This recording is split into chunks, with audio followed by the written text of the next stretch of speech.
si asida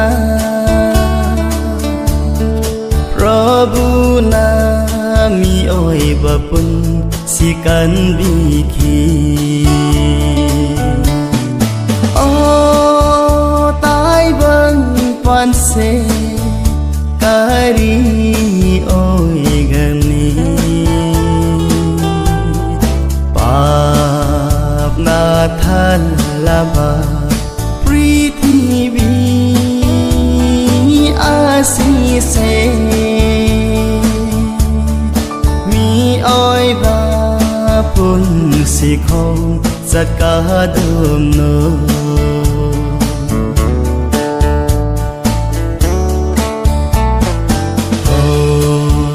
Ma tâm lấy đi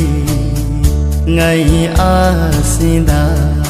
Prabhu ngon đã sang ra si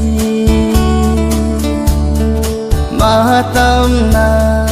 mi oi bapun singai bi de O tai bang pan se kari oi gani Pap na than laba Prithivi asi se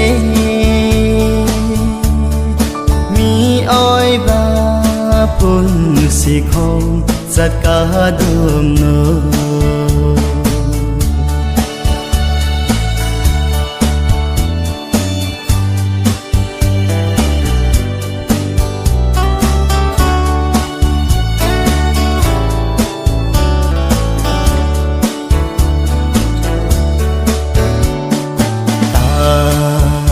Vâng ma lem da lấy đi ngày da áo hoa ba ngã ta oi ra ni sa ga da áo hoa ba ma sa khang la ro o tai vâng quan se kari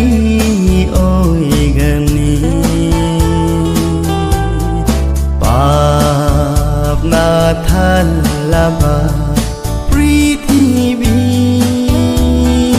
asi se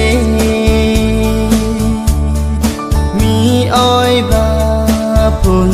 si khong sat ka dum no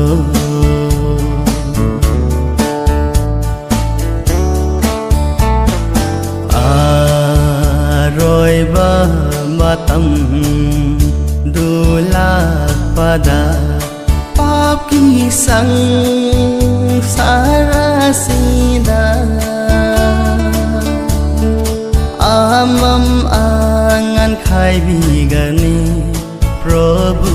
na O tai bang pan se kari oi gani Pap na than laba Prithivi asi se Mi oi ba pun si khong sat ka dum no